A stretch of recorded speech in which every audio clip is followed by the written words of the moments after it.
disease. Besides Varroa, now we see Nosema serene spread to all continents. Another thing is intriguing, as our president says that now our beekeeper must pay more to maintain their job.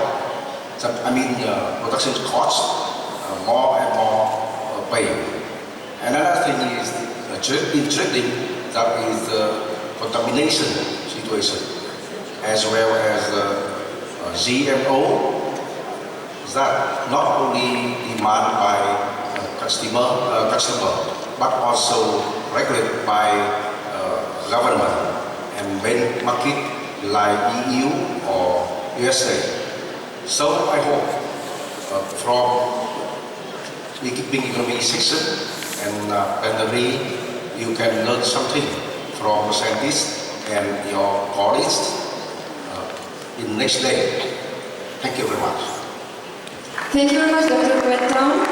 And right now, the head of Epimondia Scientific Commission on the Bee Biology, Professor Karl Kralsgeim. Could you please tell us what are the latest findings about the colony collapse, probably disorder?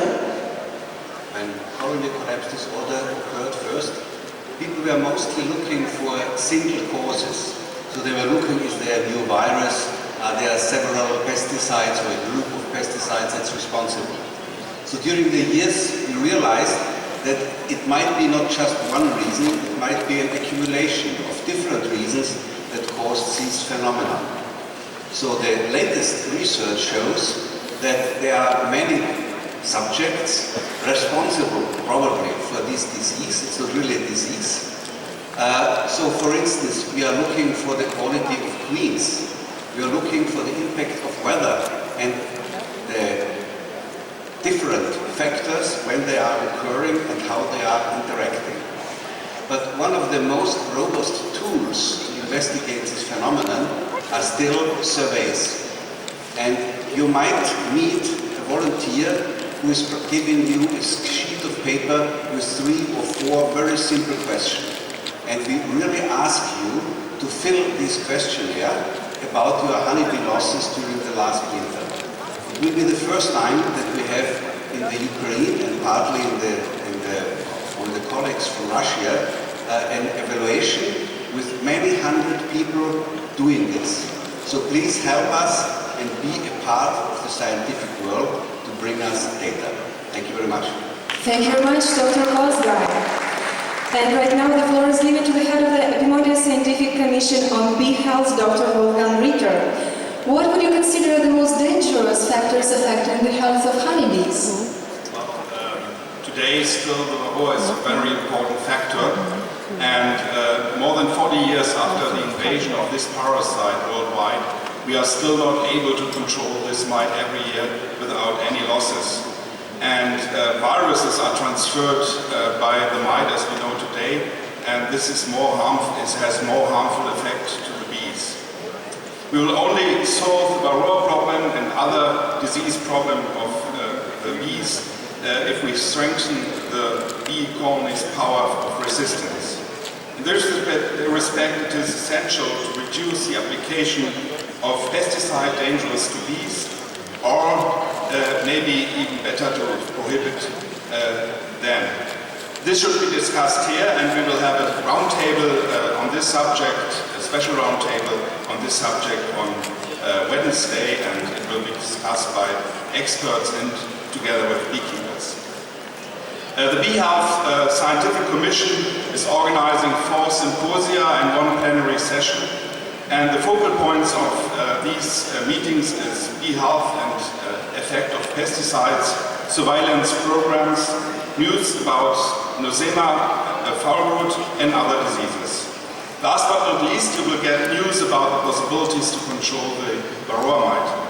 We would be very happy if you could take home a lot of useful information to apply it at home in favor of the bee health. Thank you very much. Thank you very much, Dr. Ritter. And right now the floor is given to the head of the Epimondia Scientific Commission on Pollination and Bee Flora, Dr. Jakobus Wiesmeyer. So does pollination really have such a big impact on humanity? Well, a world without bees would indeed look very different. There's some good news in a world without bees. We would still have bread and beer and wine and vodka.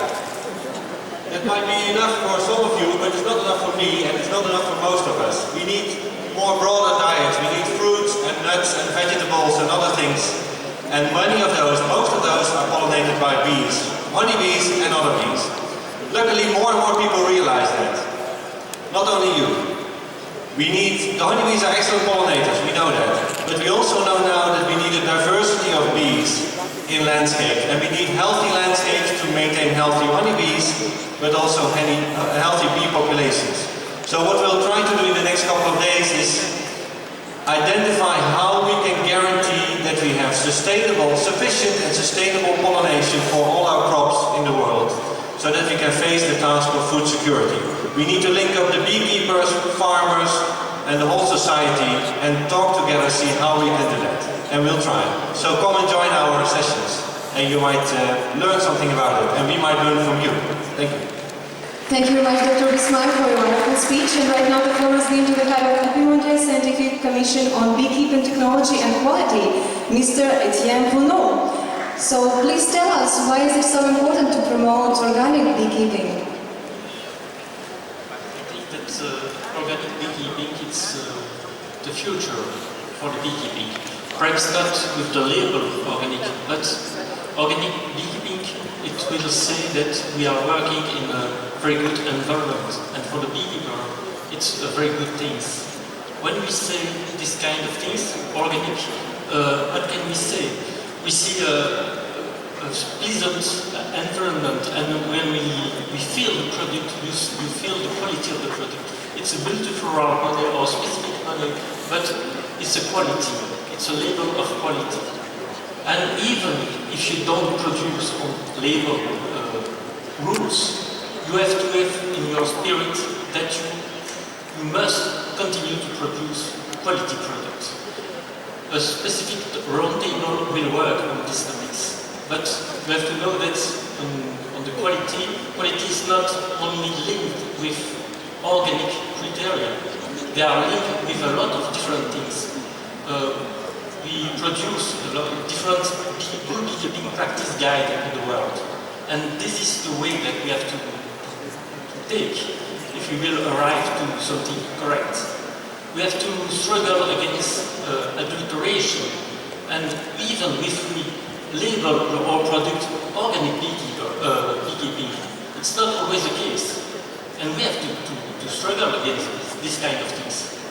And to struggle against this kind of things, we need to have good labs and good organisms.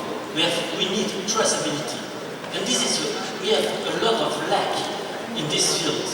And so we have to work together to arrive to good quality product, good traceability of the product, and to work with a splendid material. The last point, also important, is bees. To produce bee product, you need bees, good quality bees too. And with organic products, normally you have to use local bee. It's a problem in the world. It must increase the problem now and for tomorrow. It's the transfer of bee.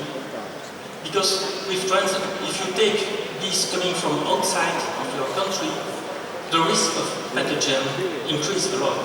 And so it's one of the different aspects that will be discussed in the different symposia on quality and technology. I hope that you will find what you look in this field, and I will thank all the scientists who produce paper and who will present document on this base. Thank you. Thank you very much, Mr. Pounot. And the floor is given to the head of the APIMONDIA Scientific Commission on Apitherapy, Dr. Théodore Charbouillet. Apitherapy is considered to be very useful and helpful in curing a lot of disease. Is it really so, and why? Apitherapy can indeed treat, with the cooperation of the patient, a large number of illnesses, and if complete cure does not necessarily follow, in most cases considerable improvement ensues. Now, all the products made by the bees honey, pollen, propolis, royal jelly, venom, wax are made by very tiny individual amounts, and these tiny amounts are slightly different from each other, but they are used in bunched great amounts that have not been modified. And it appears that these products that stem from life have a therapeutic quality that their counterparts that have been manipulated chemically by extraction or heating or other manipulations have much less. And medicine, modern medicine, that is only 300 years old, has not yet investigated this, the superior therapeutic quality of products that come from life and that are given to maintain health and restore it when illness starts. This is a big task for us to do, but a very rewarding one. Thank you. Thank you very much, Dr. Chapier. And the floor is given to the head of the Apimondia Scientific Commission on Beekeeping for Rural Development, Dr. Nicola Brodbeer. What opportunities does beekeeping give for the rural areas and regions? Thank you.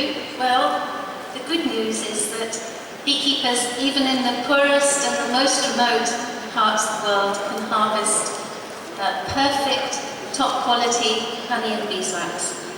People living in such places are usually disadvantaged by their isolation, but when it comes to beekeeping, actually that works to their advantage because they have very good natural resources, the biodiversity of landscape the coast described, and their honeybee populations are still intact, healthy populations of indigenous honeybees and stingless bees, and this gives them a comparative advantage. Poor people often use what we might call low-tech, extensive beekeeping, and we know that they have far fewer problems with their bees than happens with what we might call high-tech, intensive beekeeping, the sort of beekeeping you'll see later on this afternoon in the film More Than Honey. And this is a very important subject for our scientific commission. So we're delighted that Professor Tom Seeley has agreed to give a keynote lecture in our plenary session on Wednesday morning. He's going to compare the ecology and lifestyle of free living and managed honeybee colonies, because this has very many implications for us. However, having healthy bees for poor people actually on its own is not enough. To move out of poverty, beekeepers need access, of course, to good and fair markets, increasingly to prove the authenticity of their honey and to have traceability systems. So these are the kind of issues that we are going to be discussing this week. Here in Kiev, there are beekeepers from all over the world, from more than 130 countries, working with different bees and in different ways. So I recommend you really take this wonderful opportunity to hear some of them, to meet more of them, and to understand a little more about the amazing work that they're doing. Thank you very much. Thank you very much, Dr. Brodbeer. Dear heads of the Apimondia Scientific Commissions, thank you very much for your speeches. Please let me ask you to take your seats for continuation of the program.